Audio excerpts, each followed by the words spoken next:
কিছু মনে করবেন না।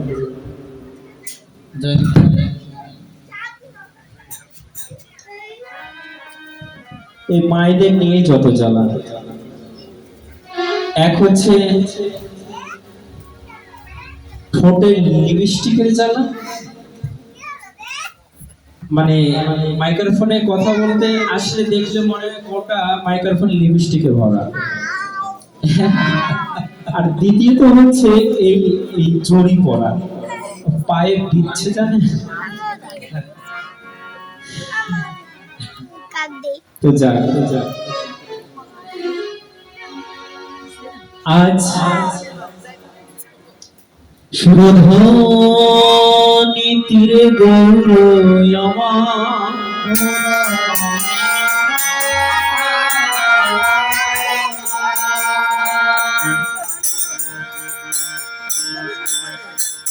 সুরধনী তীরে আজ গৌর আমার গঙ্গা জলেতে অবগাহন করছে। এদিকে বিষ্ণুপ্রিয়া দেবী সেই গঙ্গা জলে স্নান করতে গিয়েছে। স্নান করতে গিয়ে আমার গৌরাঙ্গ মহাপ্রভুকে প্রথম দর্শন করল। প্রথম দর্শনে তিনি গৌরের প্রেমে পড়ে গেলেন।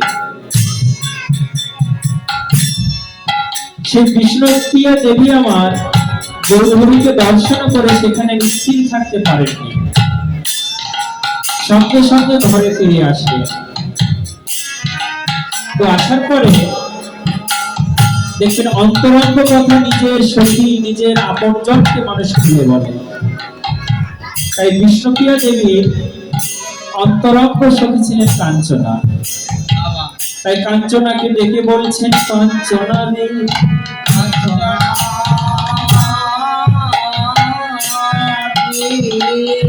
সুরধনী তীরে গিয়ে আমি এক অপরূপ দর্শন করে এসেছি।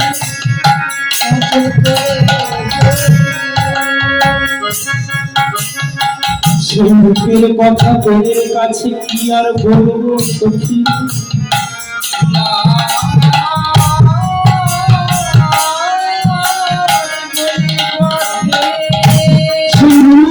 আমার প্রাণ ভরে নিয়েছি রে সখী।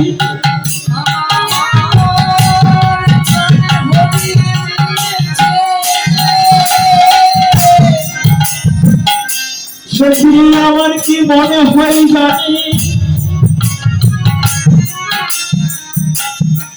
বুঝি সেই গগনের সূর্য আর গগনে না,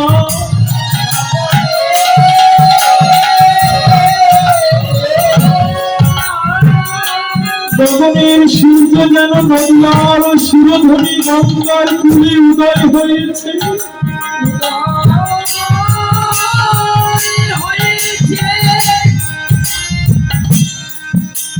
কাঞ্চনা সেই বিষ্ণুপ্রিয়াকে বলছে, বিষ্ণুপ্রিয়া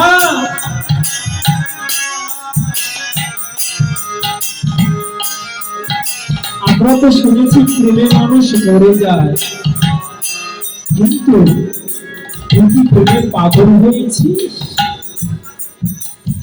সূর্য কোথায় উদয় হয়? আকাশে না গগনে?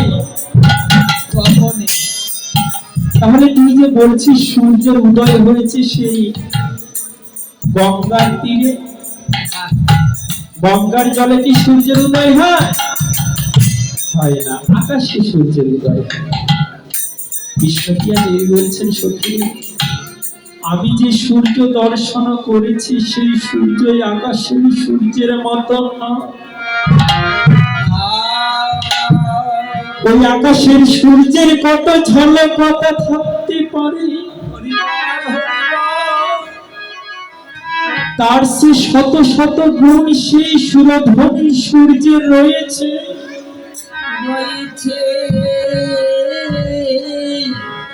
আর কি দেখলাম জানিস সখী, সেই সূর্য যেন স্বর্ণের মতো। সেই সূর্যটা যেন স্বর্ণের মতো। বলতে বলতে বিষ্ণুপ্রিয়া বলছেন, সখী আবার আমার আরেক মন হলো কি জানিস, যেন সূর্য নয়, সূর্য নয়, যেন স্বর্ণের কমল প্রস্ফুটিত হয়েছে।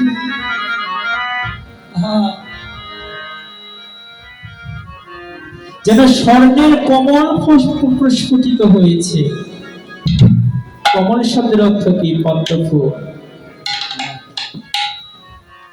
সখী আমি কি দেখলাম জানিস, সে গঙ্গার জলে সোনার পদ্ম ফুল প্রস্ফুটিত হয়েছে। কাঞ্চনা বিষ্ণুপ্রিয়াকে বলেছেন, সখী তোর মাথা কি গেছে? কেন রে? পদ্ম ফুল কি সেই গঙ্গায় প্রস্ফুটিত হয়? ও মায়েরা, পদ্ম ফুল কোথায় প্রস্ফুটিত হয়, কোথায় ফোটে? যেই জল বদ্ধ, অর্থাৎ খাল ডোবা পুষ্করিতে পদ্ম ফুল ফোটে, আর যেটা চলিত জল সেখানে পদ্ম ফুল ফোটে না। সেই সুরধ্বনি গঙ্গার জল তো চলিত, নদীর জল, সেখানে তো পদ্ম ফুল প্রস্ফুটিত হতে পারে না। আবার বলছি সোনার পদ্ম, সোনার কি পদ্ম হয়? বিষ্ণুপ্রিয়া বলছেন, সখী আমার কথা তো ভালো করে শুনো। নিরমল গোরা তনু কষিত কানি জন জন, নিরমল পবিত্র, যার ভিতরে কোনো খাদ নাই।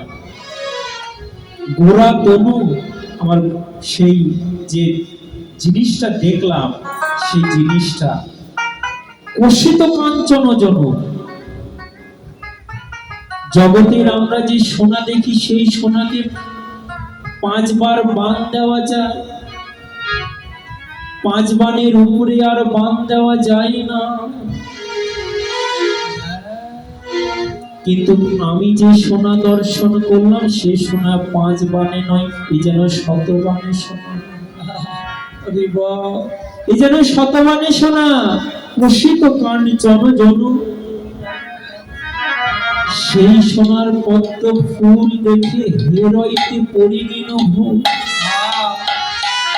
সেটা দেখে আমি বিভোর হয়ে গেলাম।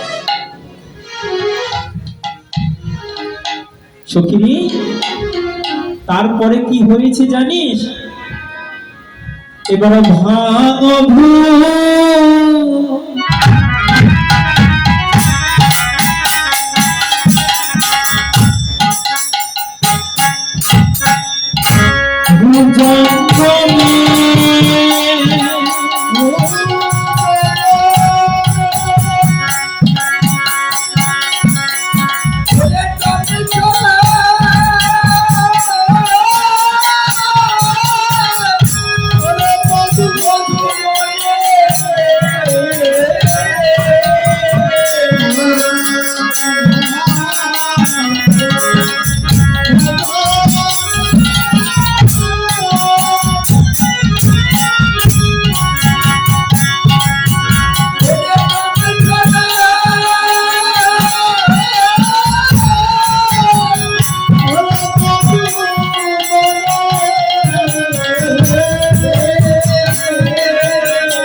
ওই অন্তরাত্মা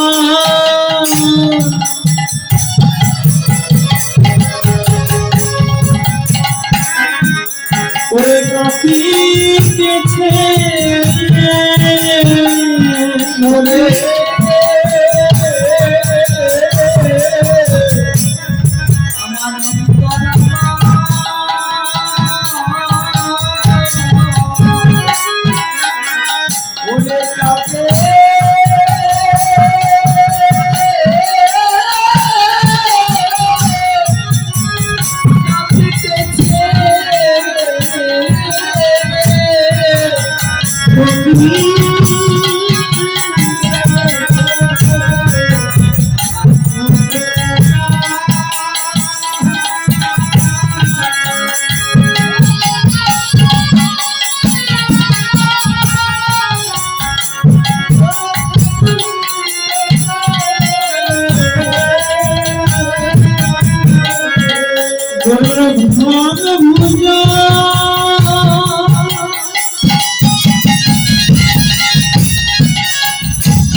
সখী অন্তরমা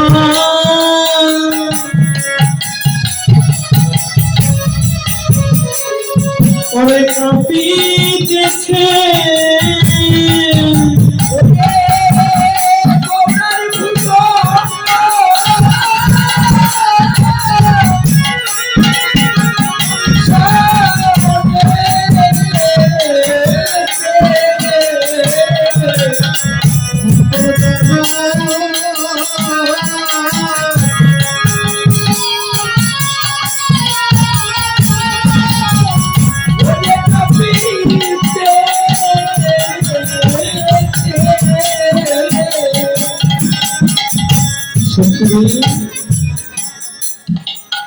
কি হয়েছে জানিস? ভাঙ ভুজঙ্গমে দংশল মঝুমনে অন্তর কাপয় মন। আমি যে জীব সোনার পদ্ম ফুল দর্শন করলাম,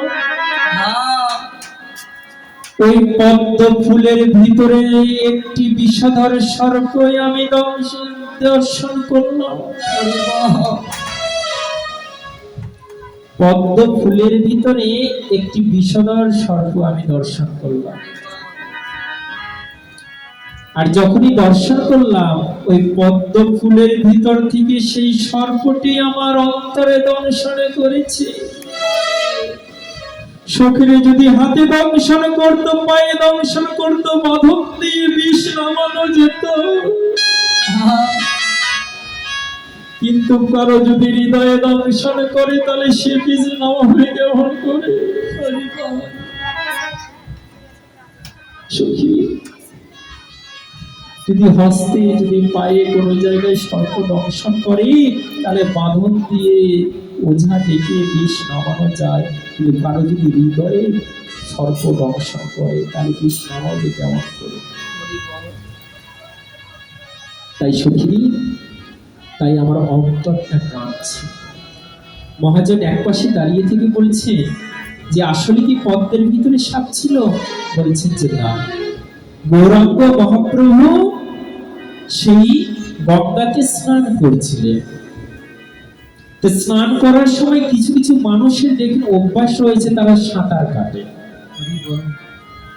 সাঁতার কাটা কিছু কিছু মানুষের অভ্যাস রয়েছে, তাই গৌরাঙ্গ মহাপ্রভু সাঁতার কাটছেন। এখন সাঁতারের কয়েক প্রকার রয়েছে, কেউ চিত সাঁতার করে, কেউ উলট সাঁতার করে।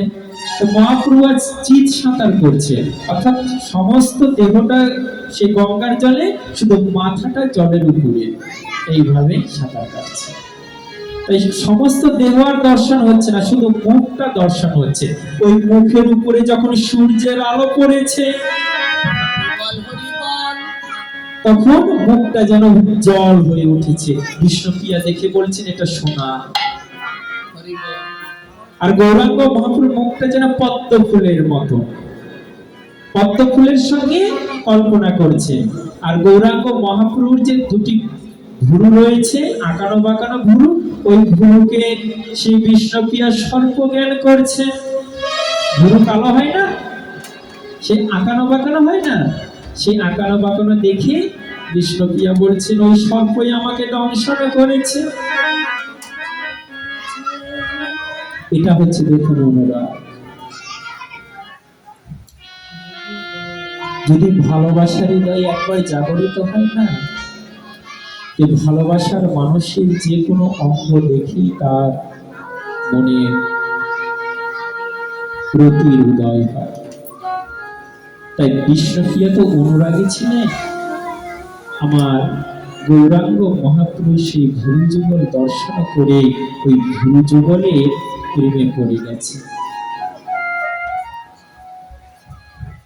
সখীকে বলছেন, সখী সেই মনে হয় কি জানিস, ওই ভুরু যুগল আমার হৃদয়ে প্রবেশ করে দর্শন করেছে।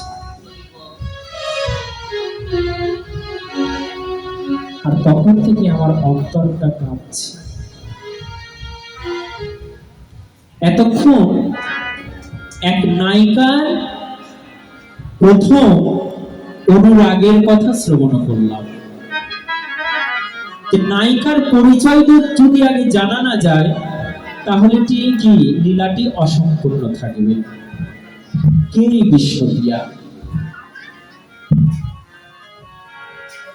বলছে যে গৌরাঙ্গ মহাপ্রভু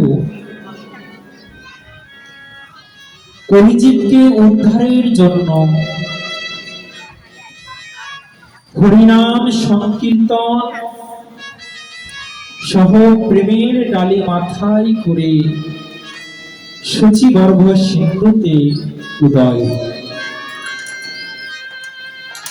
জগৎবাসীকে প্রেম ধর্ম প্রচারের জন্য এবং সংসার ধর্ম গারস্থ ধর্ম শিক্ষা দেওয়ার জন্য দুইটি বিয়ে করলেন। প্রথম বিয়েটি লক্ষ্মীপ্রিয়ার সঙ্গে, দ্বিতীয় বিয়েটি বিষ্ণুপ্রিয়ার সঙ্গে। লক্ষ্মী দেবীর সঙ্গে যখন বিয়ে করলেন, এই দাদা গলাটা ধরছে, একটু সুন্দর করে গাবে না, চিকন করে দাও যাতে গলাটা ধরছে আমার। যখন লক্ষ্মী প্রিয়ার সঙ্গে উনি বিয়ে করলেন আর গৌরাঙ্গ মহাপ্রভু যখন সেই বঙ্গদেশে আসলেন শিক্ষা বিদ্যা বিতরণের জন্য, তখন প্রভুর বিরহ সর্প লক্ষ্মীরে দংশিল। সেই বিরহ সর্পে প্রভু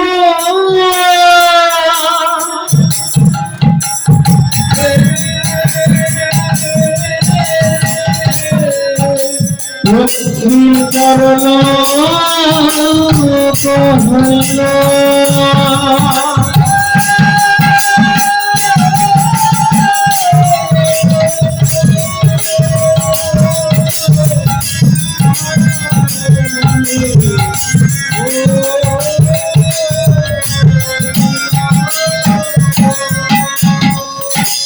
প্রভুর বিরহ সর্প লক্ষ্মীর দংশিল। সেই বিরহ সর্পে লক্ষ্মী পরলোক হল। বিরহরূপ সর্প। অনেকে বলে থাকেন যে লক্ষ্মীকে সর্প দংশন করেছে, সাপে কেটে লক্ষ্মী মারা গেছে, কিন্তু এটা কোনো শাস্ত্রীয় কথা নয়, কেননা পার্শ্বদরা কোনোদিন সর্প দংশনে তাদের মৃত্যু হয় না। এটা যারা ছন্দ বোঝে না, যারা ব্যাকরণ অলঙ্কার সাহিত্য বোঝে না, তারা এই ধরনের জ্ঞান করে। বলছে যে প্রভুর বিরহ সর্প, বিরহ রূপ সর্প, জগতের সর্প নয়, বিরহ রূপ সর্প। দেখবে যাকে আপনি যখন খুব বেশি ভালোবাসবেন না, সে যদি কোনো কারণে দূরে চলে যায়, তখন সে ভালোবাসার মানুষের জন্য হৃদয়ে যেন একটু মোচড় দেয়, মানে জ্বালা করে, কষ্ট হয়। বিরহটা যখন অতিরিক্ত হয়ে যায় তখন অনেক স্ট্রোক করে দেয়। স্ট্রোক করে না কেন করে? অধিক চিন্তার ফলে। বর্তমান ভাষায় বলতে গেলে সে লক্ষ্মী দেবী স্ট্রোক করেছিলেন। প্রভুর বিরহ আর সহ্য করতে পারেন নাই, স্ট্রোক করেছিলেন।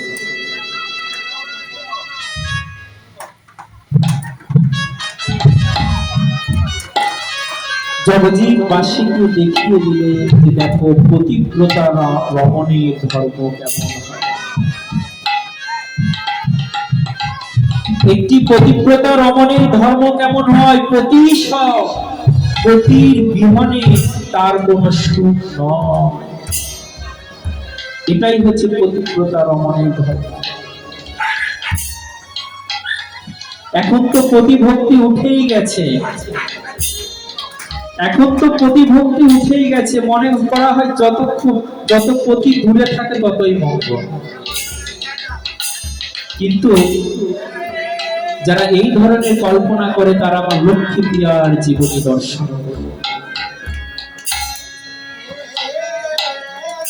প্রেমের গাঢ়তা প্রকাশ করার জন্য লক্ষ্মী প্রিয়ার চরিত্র।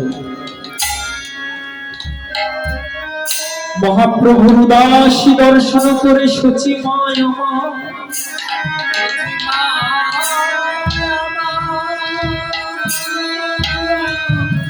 বিষ্ণু প্রিয়ার সঙ্গে আবার গৌরাঙ্গ মহাপ্রভুর প্রণয় ঘটালে।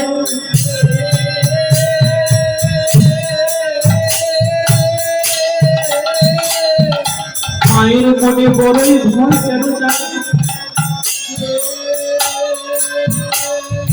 ও মা, একটা কথা বলি, এই জগৎটা এমন জানে, এই জগতে যে আসে সেই এই আদি দৈবিক, আদি ভৌতিক, আধ্যাত্মিক ত্রিতাপ জ্বালা তাদের ভোগ করতে হয়। সে যদি ভগবানও আসে না, থাকেও এই জ্বালা ভোগ করতে হয়। কেননা এটা জ্বালাময় জগৎ, এই জগতের নিয়ম। এখানে ভগবান আসলেও পার্শ্বদ আসলেও তাকে ভোগ করতে হবে।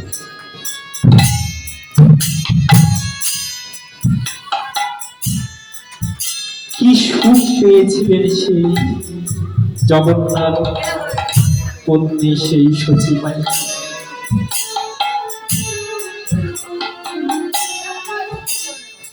ছোট ছোট দুটি বাচ্চা রেখে জগন্নাথ মিশ্র পরলোক গমন করলেন।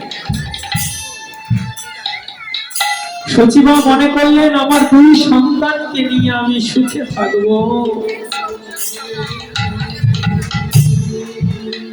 পরক্ষণে তার প্রথম ছেলে বিশ্বরূপ তিনিও সন্ন্যাস নিয়ে চলে গেলেন।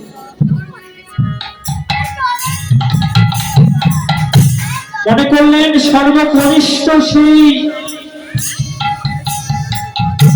আমার নিমাইকে বক্ষে নিয়ে ভালো থাকবো। কিন্তু নিয়তি যাকে নিমাই ও সন্ন্যাস নিয়ে একদিন চলে গিয়েছে। একটা দুঃখিনী মায়ের কাছে এর চেয়ে বড় বেদনাদায়ক কি হতে পারে? সন্তান যদি মারা যায় তবু মায়ের মনে একটা সান্ত্বনা থাকে, সন্তান মারা গিয়েছে, ভগবান আমার কাছে সন্তানের সুখ দেয়। কিন্তু মায়ের সামনে যদি কোন সন্তান ছেঁড়া বস্ত্র পরে ঘুরে বেড়ায়, খেয়ে না খেয়ে সেই পথে পথে যদি ঘুরে বেড়ায়, কোনো মা কি সহ্য করতে পারে?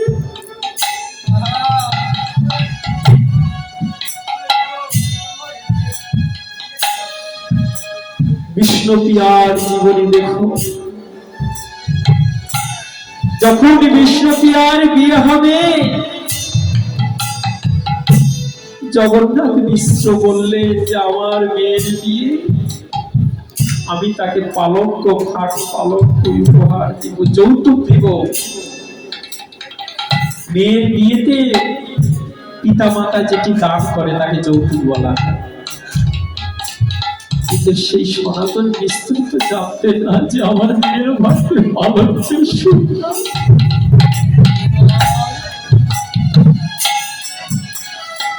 নতুন নতুন স্বর্ণ দিয়েছিলেন, নতুন নতুন শাড়ি দিয়েছিলেন, কিন্তু উনি তো জানতেন না যে আমার মেয়ের কপালে সে স্বর্ণের সুখ নাই, নব নব বস্ত্রের সুখ।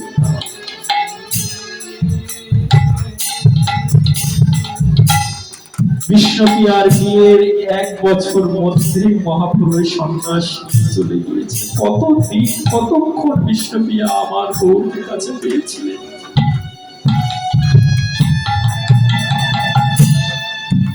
আর যখন সন্ন্যাস নিয়ে চলে গেলেন না, সেই অদ্বৈত গৃহে মহাভোজের উৎসব আয়োজন শুরু হয়ে গেছে। অদ্বৈত প্রভু গৌরহরিকে ডেকে বলছে, প্রভু তোমার বিরহে নদিয়াবাসী ব্যাকুল হয়ে আছে, যদি তুমি তাকে দর্শন না দাও তাহলে তারা প্রাণে বাঁচবে না। আমার গৌরহরি সেদিন ডেকে ডেকে বলেছিলেন, আমি অদ্বৈত, তুমি নদিয়ায় যাও, গিয়ে কি করবে জানো? সকলকে নিমন্ত্রণ দিবে, কিন্তু একজনকে তুমি নিমন্ত্রণ দিও না।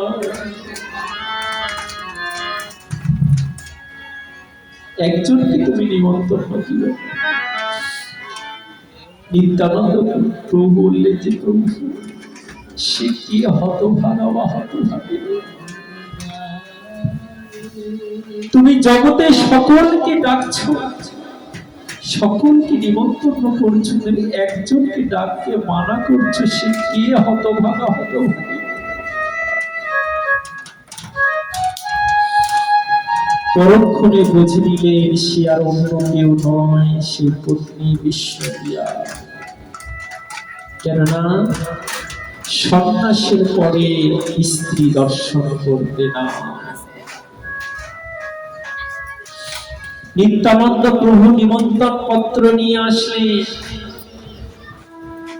নবদ্বীপে সকল বৈষ্ণবকে নিমন্ত্রণ করলেন। সচি মায়ের ঘরে আসলেন, মাকে বলেছেন যে মা তোমার ছেলে ডেকেছে, যাবে না? সঙ্গে সঙ্গে সেই সচি মা আমার বিষ্ণুপ্রিয়াকে চিৎকার করে বলছেন, বিষ্ণুপ্রিয়া তাড়াতাড়ি খোঁজ করে নিয়ে যাও, শান্তিপুরে যাব। সঙ্গে সঙ্গে নিত্যানন্দ বলছে যে মা যেতে।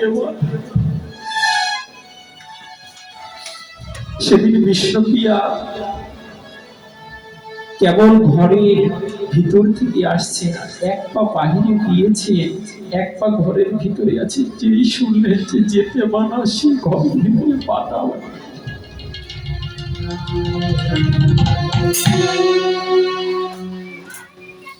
অঝর নয়নি কেঁদে বলেছে,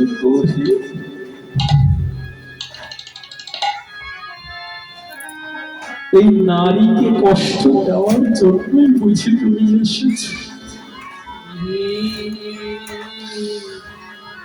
একবার চিন্তা করুন তো,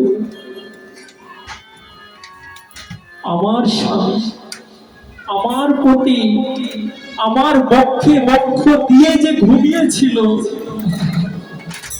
সেই স্বামী আমাকে বলেছে জগতে সকলেই আসবে, শুধু তুমি আসতে পারবে না।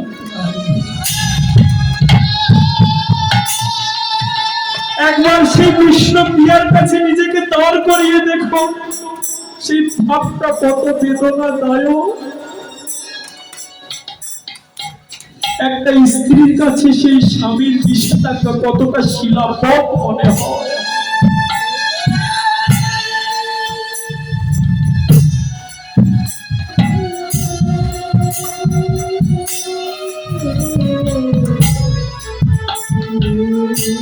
নারীর শত্রু নারী হয়, একটা নারীর শত্রু একটা নারী হয়। নদিয়ার নারীগণ বলছি, আরে বিষ্ণুপ্রিয়া তুই কত হতভাগিনী রে, গৌরকে আমরা দর্শন করতে যাচ্ছি, তোর ভাগ্যে নাই। সেদিন বিষ্ণুপ্রিয়াকে দেখে কি বলেছিলেন জানি? তোমরা যে গৌরকে দর্শন করতে যাচ্ছ, সে গৌর আমার, সে গৌর আমার, আমি দিয়েছি বলে তোমরা পেয়েছো। গৌরকে আমি দিয়েছি, তোমাদের কাছে দিয়েছি বলে তোমরা পেয়েছো। আমি যদি না দিতাম তাহলে তোমরা পেত না। হ্যাঁ সত্যি, আমার বিষ্ণুপ্রিয়া যদি সেই সন্ন্যাসের অনুমতি না দিতে আমরা গৌর হরিকে সন্ন্যাস রূপে পেতাম না।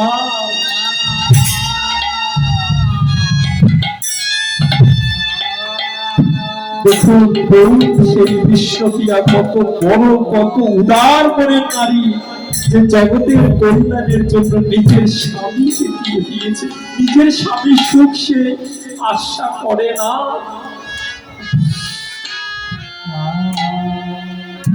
একদিন রাতের অন্ধকারে গৌরহরি বিষ্ণুপ্রিয়াকে বলেছেন, বিষ্ণুপ্রিয়া,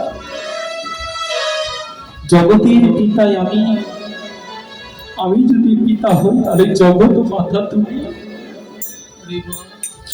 দেখছো না জগতের মানুষ ত্রিতাপ জ্বালাই দগ্ধীভূত, এদের যদি উদ্ধার না করি আমরা তাহলে আমাদের আশা বৃথা হবে। যদি তুমি ত্যাগ করো তাহলে জগৎ যে উদ্ধার পাবে। সেদিন বিষ্ণুপ্রিয়া বুঝেছিলেন যে আমার পতিরা কি ত্যাগ করতে বলেছে। সেদিন বিষ্ণুপ্রিয়া অনুমতি দিয়েছিলেন, প্রভু তুমি যেটা ভালো মনে করো তুমি সেটাই করো। এই কথা বলার সময় বিষ্ণুপ্রিয়ার কণ্ঠে যেন কে যেন বসেছিল।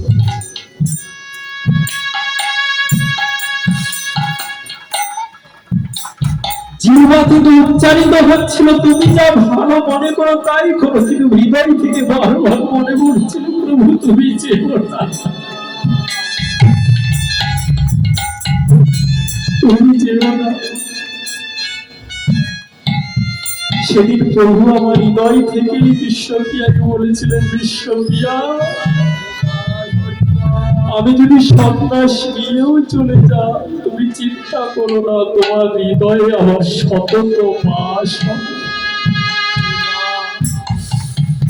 তোমার হৃদয় ছাড়া আমি কোনোদিন কোথাও যাব না। তুমি যখন ভাবনার ঘরে বসে থেকে নয়ন মুদ্রিত করিবে, যখন হাদর প্রাণ গৌর মনে ডাকবে, তখন তুমি আমাকে দর্শন করতে পারবে। তাই বিষ্ণুপ্রিয়া সেই নবদ্বীপবাসীকে বলছেন, ওগো নবদ্বীপবাসী, তোমরা যাকে দর্শন করতে যাচ্ছ সেই ধন আমার, আমি দিয়েছি বলেই আজ তোমরা পেয়েছ। সচিমা সেই নিত্যানন্দ প্রভুকে বলছেন যে নিতাই যা, তুই চলে যা, আমরা কেউ যাব না। সেই নিমাই পণ্ডিত হয়েছে না, ওর পণ্ডিত্য নিয়ে থাকতে বল, আমরা ওই পণ্ডিত নিমাইকে দর্শন করব না। আমি আমার সন্তান বিষ্ণুপ্রিয়া বল্লভ নিতাইকে, সেই নিমাইকে আমরা দর্শন করব। আমরা পণ্ডিত নিমাই, সন্ন্যাস নিমাই আমরা চাই না। সেদিন বিষ্ণুপ্রিয়ায় আমার সচিমায়ের চরণ ধরে বলেছিল যে ভাগবত, তুমি যাও, তুমি যাও, যে আমার গৌর হরি লীলা দর্শন করে এসো। দর্শন করি তুমি সেই লীলা বর্ণন করবে, আমি ঘরে বসে আমি গৌর সেই লীলা দর্শন করব। বিষ্ণুপ্রিয়া বলছেন যে মা, জগতে পাওয়াতে কোনো সুখ না, পেয়ে তো পাওয়া ফুরিয়ে যায়, না পাওয়াতে যত সুখ। দেখবেন ভোগে কিন্তু প্রকৃত সুখ হয় না, ত্যাগই প্রকৃত সুখ। ভালোবাসার পরিণতি যদি বাসর ঘরে চলে যায়, দেখবেন তারপরে আর কোনো আকর্ষণ থাকে না। বাসর ঘরের আগ পর্যন্ত আকর্ষণ, না পাওয়াতেই কত আকর্ষণ। পেয়ে গেলে সেখানে আর সুখ থাকে না, আকর্ষণ থাকে না। তাই বিষ্ণুপ্রিয়া আমার মাকে বলছে যে মা, পাওয়াতে সুখ নয়, না পাওয়াতেই প্রকৃত আনন্দ। জগতে না হয় সকলে পেয়ে আনন্দ করবে, আমি না হয় না পাওয়ার আনন্দে ভাসব। সেদিন থেকে বিষ্ণুপ্রিয়া কি করতেন জানে? 3 বেলা পেট ভরে অন্ন গ্রহণ করতেন না। কেন করতেন না? যে আমার স্বামী সন্ন্যাস নিয়ে চলে গেছে, কোথায় খাচ্ছি কোথায় খাচ্ছে না, আমি 3 বেলা উদরপূর্তি ভাবে খাবো? আমি খাবো না। দেখুন সতী রমণীর কি চরিত্র! এটা সেই দাপর যুগের কথা নয়, সত্য যুগের কথা নয়, ত্রেতা যুগের কথা নয়, এই কলি যুগের আজ থেকে 500 বছর আগের কথা। এই তো সেদিনের কথা, সম্রাট আকবরের আমলে, হুসেন শাহের আমলে গৌরাঙ্গ মহাপ্রভুর জন্ম। সেদিনের কথা। বিষ্ণুপ্রিয়ার জীবনী দর্শন করুন। তিনিও কলির কন্যা ছিলেন, কলি যুগের কন্যা ছিলেন। স্বামীকে কেমন আদর্শ করতে হয়, সম্মান করতে হয়, ভালোবাসা দিতে হয়, সেই বিষ্ণুপ্রিয়ার থেকে শিখে নেই যে আমার স্বামী 3 বেলা না খেয়ে আছে আর আমি 3 বেলা খাবো? আমি খাবো না। করতেন কি জানে? 1 মুষ্টি ধান্য নিত, সারাদিন সেই ধান্য 16 নাম 32 অক্ষর করে সেই ধান্য থেকে চাল বের করতেন। অপরাহ্নে সেই চাল একজন রন্ধনাদি করে সেই শালগ্রাম শিলার সেবা দিতে, সেখান থেকে সেই সচী মায়ের ভোগ লাগাতে, বৈষ্ণবদের আসলে সেবা দিতেন। তারপরে যদি থাকতো তিনি গ্রহণ করতেন, না থাকলে তিনি গ্রহণ করতেন না। দেখুন কতটা ভক্তি। আর এখন হয় কি? এখন হয় কি যে স্বামী খেয়েছে কি না খেয়েছে সেদিকে খেয়াল নাই, নিজের পেট শান্তি তো সবসময়। এই কি স্বামী ভক্তি?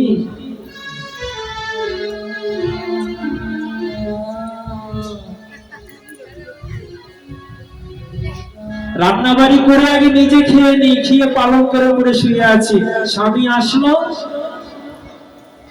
ওগো তুমি খেয়েছো কি? তোমার জন্য আমি বসে থাকবো? আমাকে খাবে না, ওই হাঁড়িতে রাখা আছে, খেয়ে নাও। আহা স্বামী ভক্তি।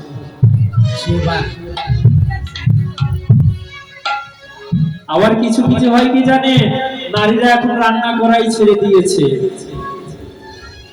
এখন ঘরের পুরুষ হয়েছে রন্ধনী। পুরুষরা রান্না বাড়ি করে সাজিয়ে টাজিয়ে হবো, তখন সেই স্ত্রী ঘুম থেকে কেবল উঠছে, বেডটি দিয়ে স্ত্রীকে জাগরিত করে তাকে মুখবাস দিয়ে তারপরে প্লেটে নাস্তা সাজিয়ে হবো নাও। তারপরে সেই স্ত্রীকে সেবা টেবা দিয়ে সে মাজা ঘষা করে আবার অফিসে যাচ্ছে। আহা সংসার! এটা প্রকৃত সংসার নয়, এটা আমাদের সনাতনী সংসার নয়, সনাতনী কালচারাল নয়।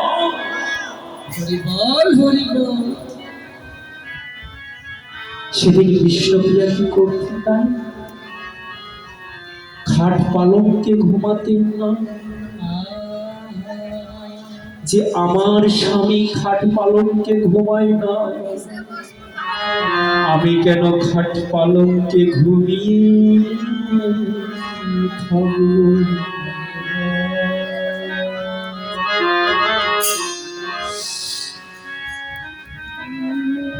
নিজের কাপড় সেই মৃত্তিকায় পেতে উনি মাটির উপরে শয় থাকতেন।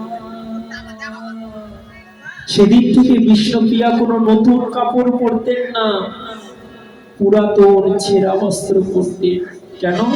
যে আমার স্বামী 1 বস্ত্রে আছে, আমি কি নতুন নতুন কাপড় পরব?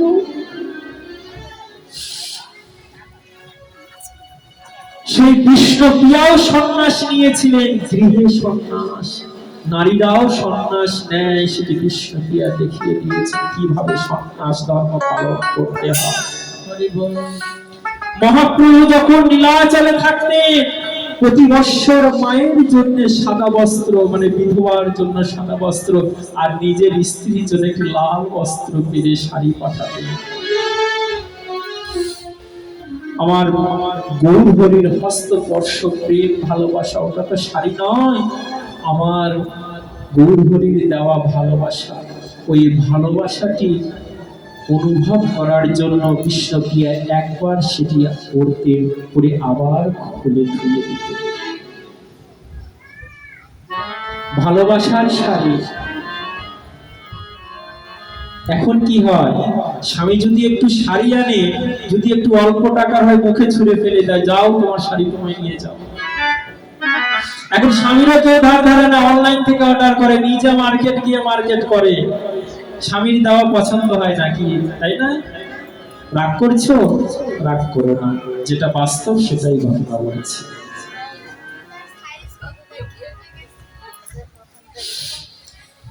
তো সেই বিষ্ণুপ্রিয়ার চরিত্র দেখো। এই জগতে কেউ যদি ভজন করতে চায়, আমাদের দুইটি ভজন, যোগপীঠ সাধন পদ্ধতি, বাহ্য অন্তরিহার দুই তো সাধন। বাহ্য সাধক হে শ্রবণ কীর্তন,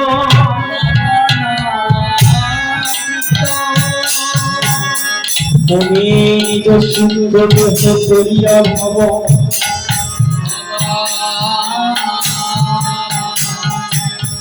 রাত্রি দিনে করে রাধা কৃষ্ণের সেবন।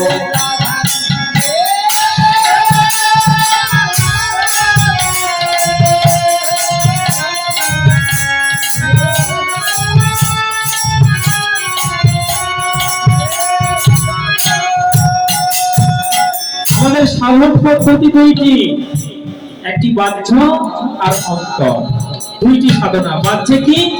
বাহ্যে সাধক দেহে শ্রবণ কীর্তন, অর্থাৎ বাইরে ভক্তগণ শ্রবণ কীর্তন করবে। কি শ্রবণ? হরিনাম শ্রবণ। কীর্তন কি করবে? হরিনাম কীর্তন, অন্য কোনো গান নয়, বাউল গান নয়, ডিজে গান নয়। এখন কীর্তন আসর পাল্টে গেছে বাবা। এখন কীর্তন আসরে কি বাউল গান চলছে, ডিজে গান চলছে, কীর্তনের সংজ্ঞাটাই পাল্টে গিয়েছে। আমরা মনে করি কীর্তন মানে দুই একটা ডিজে কোমর দোলানি নাচ হবে, ব্যাস কীর্তন হয়ে গেল। এটা কীর্তন নয়। কীর্তন মানে কি? যদি গান গাইতে হয় তাহলে পদের বাইরে কোনো কীর্তন নয়। যদি কথা বলতে হয় তাহলে শাস্ত্রের বাহিরে কোনো কথা নয়। শাস্ত্রের বাহিরে কথা আর পদের বাহিরে কীর্তন করলে মহাজনের চরণে অপরাধ হয়, কীর্তনকে অপমান করা হয়। তো বলছেন যে বাহ্যে সাধক দেহে শ্রবণ কীর্তন, বাইরে আমাদের শ্রবণ কীর্তন। আর মনে কি? মনে নিজ সিদ্ধ দেহ করিয়া ভাব, রাত্রি দিনে করে রাধা কৃষ্ণের সেবন।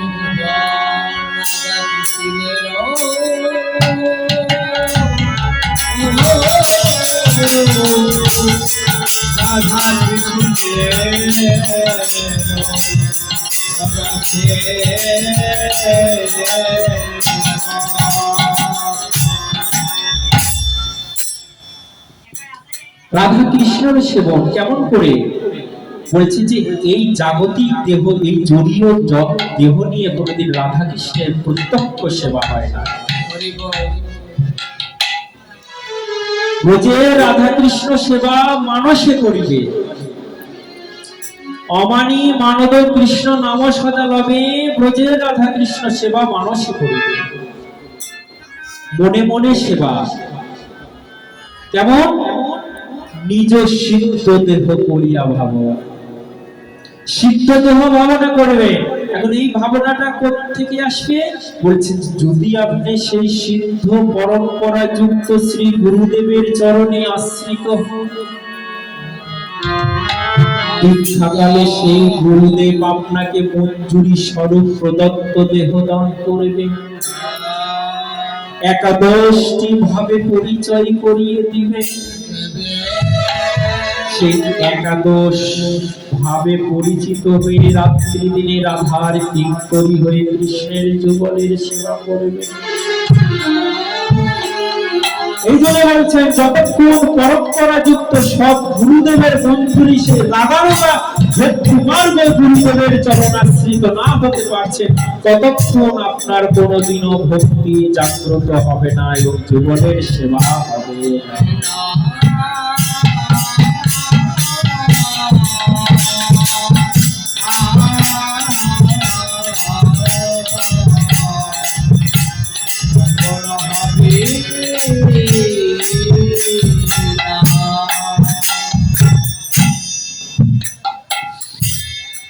এই যে আমাদের সাধন তাই কি বলছে ভাব ভুজঙ্গ বেদংশল মধু মনে অন্তর কাপয়ে মোর।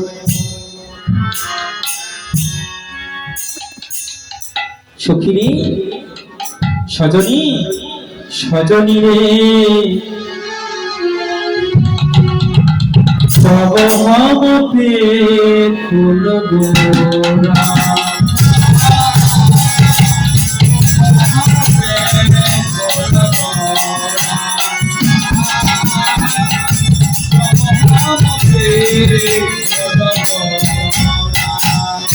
আপনো কবি দিক নাহি আপনো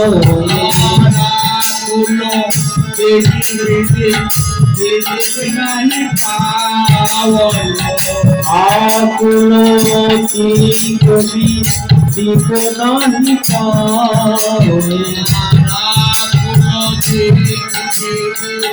দিক নাহি মদন রসে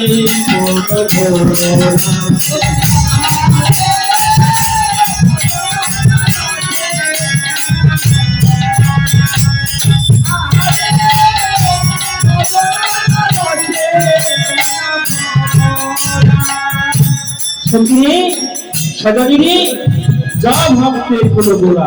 আমি যখন সেই গোড়াকে দর্শন করলাম তখন আকুলো দিক নাই পারে মদন লালসে মনোভরা। যখন আমার সেই গৌর মূরতিকে দর্শন করলাম তখন দিক কেন হারা হয়ে গেলাম। আর কি হলো জানিস মদন লালসে মনোভরা। সেই আমার মনে হলো কি সেই মদন লালসায় আমার মনটা বিভোর হয়ে গেল। আর কি হলো জানিস এবার অরুণিত লোচনে তের ছয়ব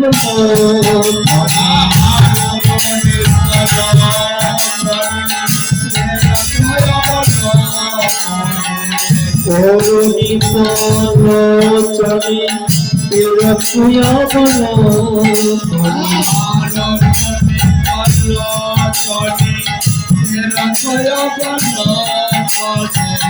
মদন রসে মনোহরা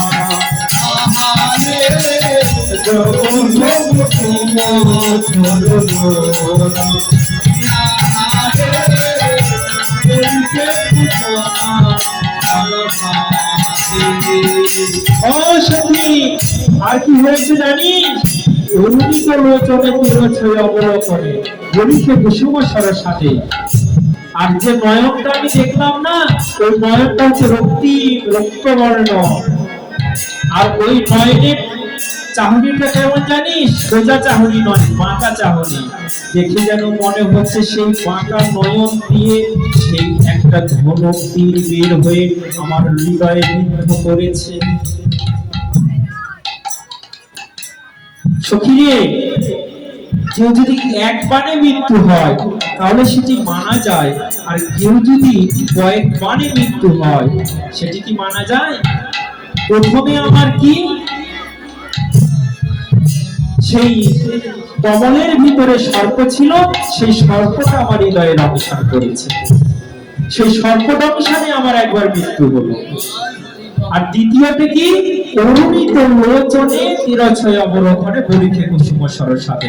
সেই অরুণিত লোচনে বিদ্ধ হয়েছে আমার হৃদয়। দুইটি কারণে আমার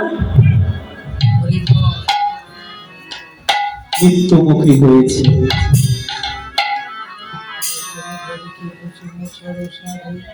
আর কি হয়েছে জানিস সখীরে, এবার জীবইতে জীবন কেউ নাহি পায়, জীবইতে জীবন কেউ নাহি পায়, জীবইতে জীবন কেউ নাহি পায়, জীবইতে জীবন কেউ নাহি পায়, মদন শিব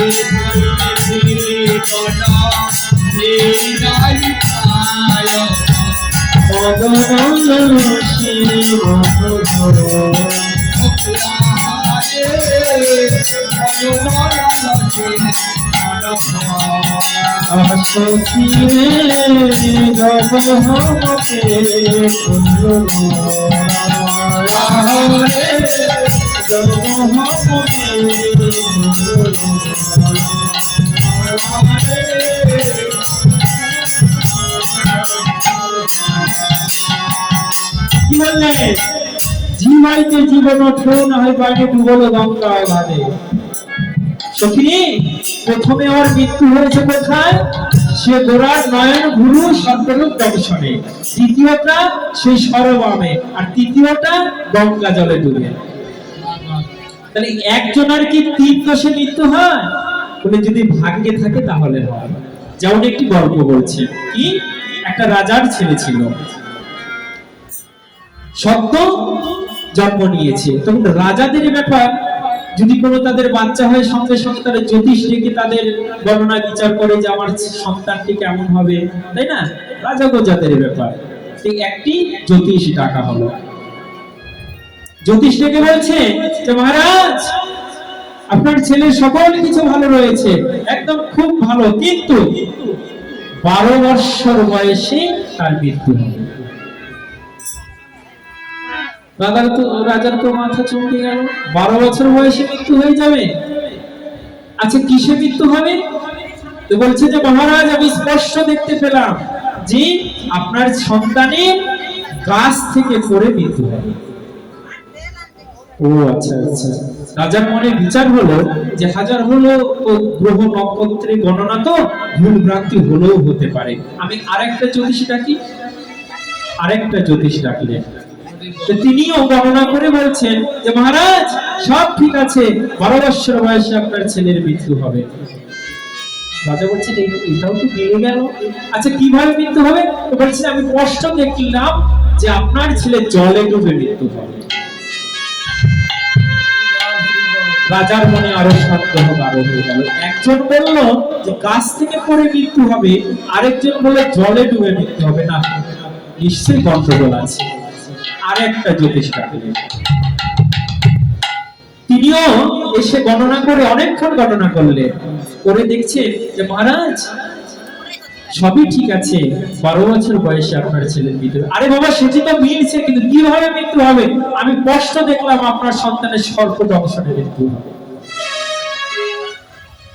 আবার কেমন কথা? একজন বলছে জলে ডুবে, একজন বলছে গাছ থেকে পড়ে, একজন বলছে সর্প দংশনে। তাহলে কোন ভাবে মৃত্যু হবে? এই প্রহরী, এখনই এই 3 জ্যোতিষকে কারাগারে বন্ধ কর। 12 বছর পরে যার কথা বলবে তাকে উপহার দেওয়া হবে, আর যার কথা মিথ্যা হবে তাকে কারাদণ্ড ঢুকিয়ে দেওয়া হবে। 12 বছর পর্যন্ত সেই 3 জ্যোতিষকে আটকিয়ে রাখা হলো। 12 বছর পরে, 12 বছরের বালক তো খেলতে গিয়েছে গ্রামের কিছু ছেলেদের সঙ্গে ধুলোর মাঠে।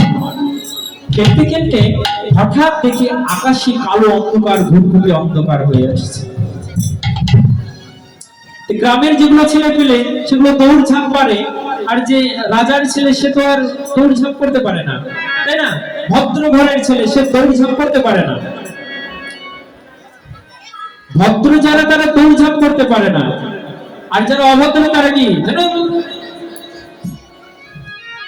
চাল চলনে আচার আচরণে কি ভদ্র ঘরের আর কি অভদ্র ঘরে এটি প্রকাশ পায়। যারা ভদ্র ঘরে তারা গতি যেন গজবিনী মতো, ধীর স্থির হাতির মতন চলা, আর যারা অভদ্র ঘরে তাদের বাঁদরের মতন শুধু লাফায়। রাজার ঘরের সন্তান সে তো জোরে দৌড়াতে পারে না, সে দৌড়াতে দৌড়াতে দেখছে মেঘ একদম অন্ধকার হয়ে এসেছে, আর কোথাও যেতে পারেনি। সঙ্গে সঙ্গে করলো কি, সে গাছের উপরে চড়ে বসে আছে। এদিকে সে আর দেখেনি গাছের উপরে একটা কাল সাপ আছে, কালকে উঠে। আর এদিকে ঘুটঘুটে অন্ধকার হয়ে এসেছে মেঘ, আর গাছের নিচে পুকুর রয়েছে। এখন সর্পটা করলো কি, সেই রাজার ছেলেকে দংশন করলো। যেই দংশন করলো, রাজার ছেলে গাছ থেকে সেই পুকুরে পড়ে মারা গেল। এখন মশাই বলুন তো, কি কারণে রাজার ছেলের মৃত্যু হলো? কি কারণে? তাকে সর্প দংশন করেছে, গাছ থেকেও পড়েছে, আবার জলে ডুবেই মৃত্যু হলো। বলছি যে ললাটে যদি থাকে না, তাহলে সবই সত্য হয়। তাই বিশ্বপিয়ায় আমার সেই কাঞ্চনাকে ডেকে বলছেন, কাঞ্চনা রে, আমার শুধু এক দোষে নয়, 3 দোষে মৃত্যু হয়েছে। একে তো গোড়ার নয়ন যুগল ভুরু সেই ভুজরূপ সর্পরূপ দংশন করে আমাকে মৃত্যু দিয়েছে। আমার নয়নের অর্পিত মান অভিদ্ধ করে আমার মৃত্যু দিয়েছে। আমার গোড়ার সেই অমিয় প্রেম ধারারূপ সাগরে ডুবে আমার মৃত্যু হয়েছে। তাই সখিরে এবার মন্ত্র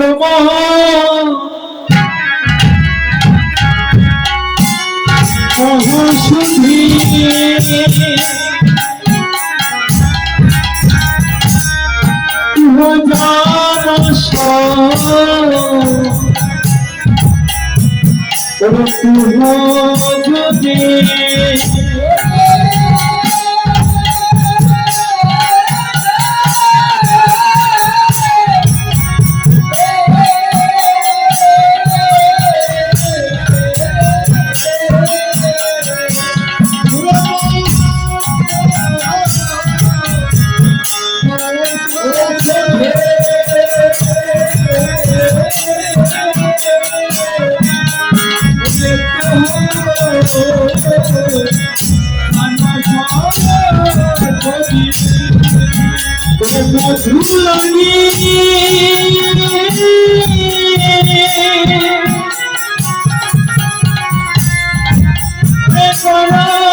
বিষ্ণুপ্রিয়া সখীদের বলছেন, ও সখী, আমার যে মৃত্যু হয়েছে এর মন্ত্র মহৌষধ তুই তোরা জানিস, আমাকে একটু উপায় বলে দে। কিন্তু সখীরা কেউ মন্ত্র মহৌষধের উপায় বলে দিতে পারছে না। কিন্তু যিনি পদ রচনা করেছেন তিনি এখন বলছেন, এবার বাসুদেব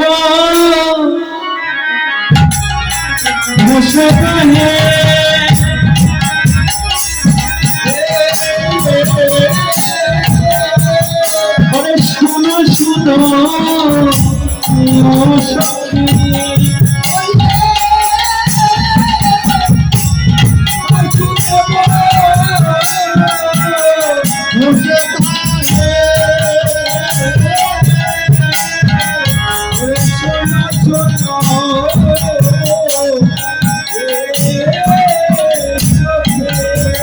গোড়া লাগি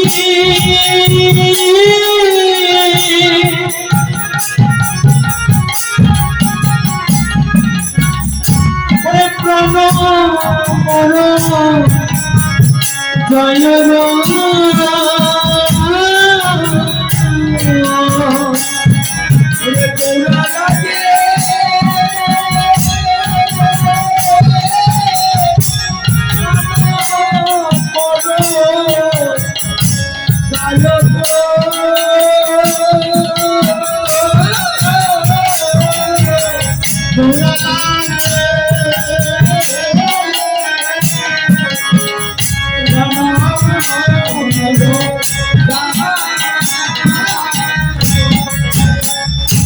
বাসুদেব ঘোষ কয়, ও সখী, ও বিষ্ণুপ্রিয়া, তোমার সখী এর উপায় জানে না, আমি জানি।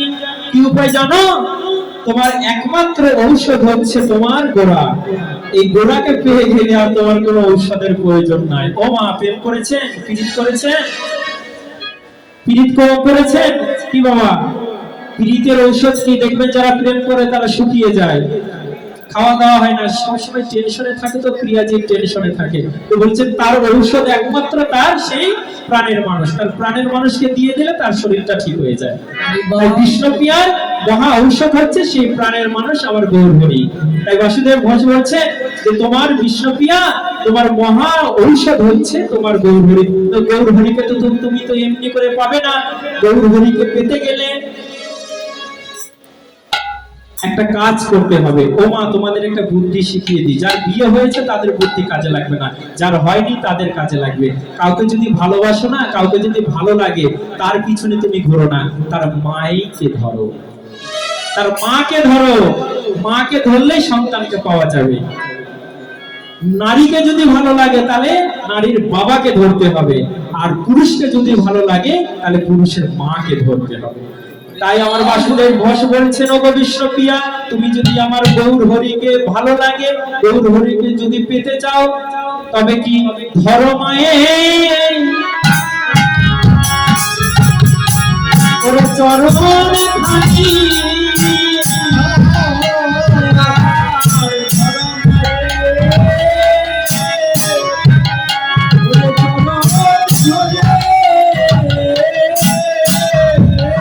সচি মায়ে ওরে চরণে